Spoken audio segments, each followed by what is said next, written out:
warahmatullahi wabarakatuh. Berikut akan saya paparkan sebuah fakta unik mengenai sejarah di suatu tempat terpencil, yaitu sejarah makam Titik Guna yang terletak di Desa Selelos.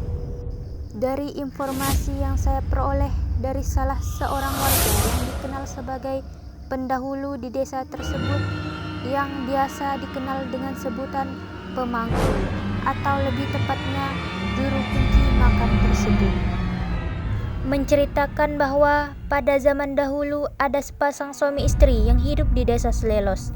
Namun karena di desa itu sulit sekali ditemukan makanan untuk menyambung hidup, walau hanya tanaman, jalar dan sebagainya. Oleh karenanya sepasang suami istri ini memutuskan untuk pindah ke sebuah dusun yang sekarang dikenal dengan nama Dusun Kakong, di mana ketika itu dusun ini masih kental dengan suasana hutan belantara yang hening dengan suasana alamnya yang masih asri dan terjaga karena belum ada campur tangan manusia.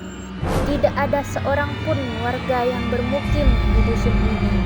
Berbeda dengan sekarang, di mana ia tumbuh menjadi dusun yang ramai penduduk. Di Dusun Kakong inilah sepasang suami istri tersebut menetap.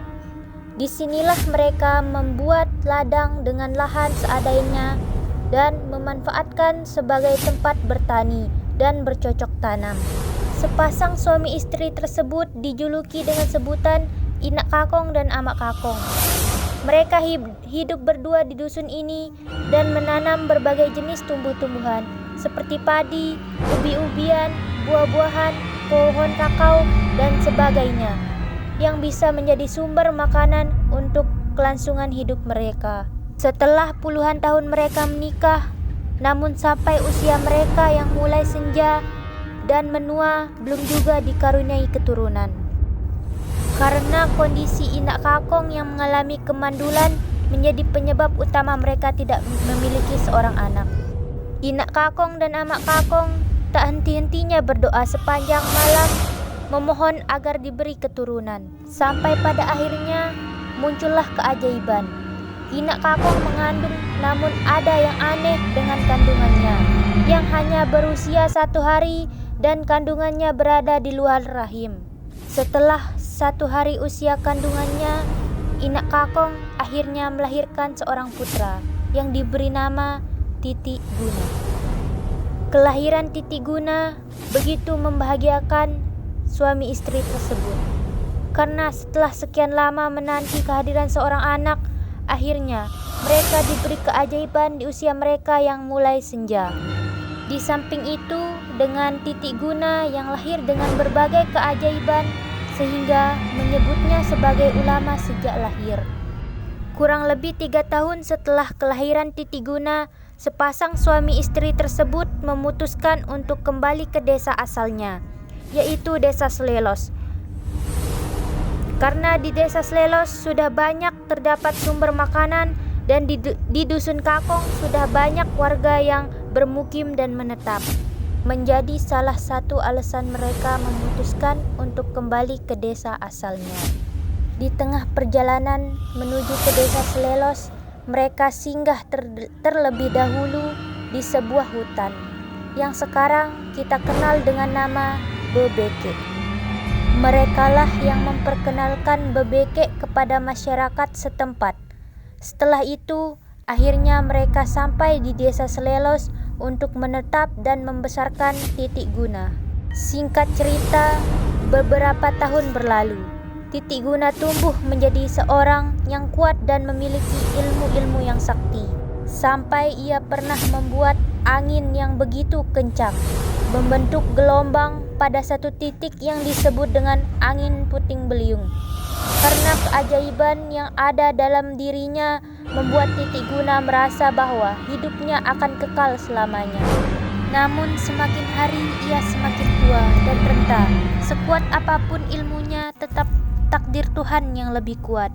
Titik Guna tutup usia, tak ada seorang pun yang tahu penyebabnya dan kronologis kematiannya sampai saat ini.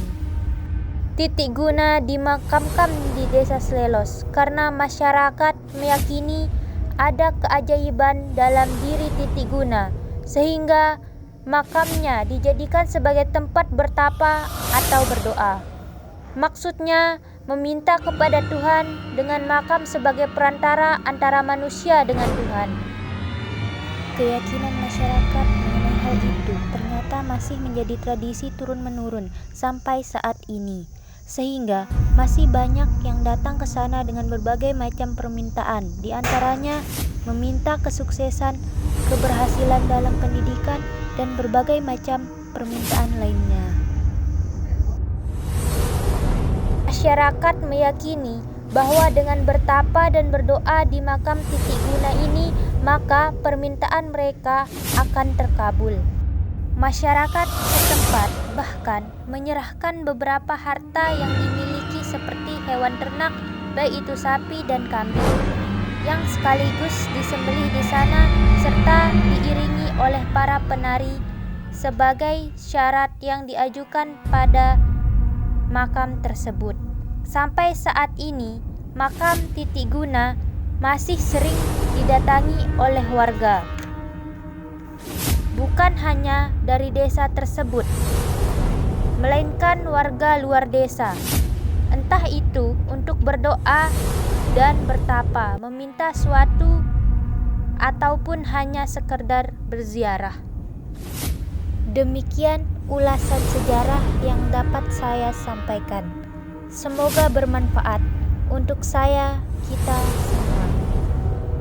Mohon maaf apabila terdapat kesalahan kata, dan sekian. Wassalamualaikum warahmatullahi wabarakatuh.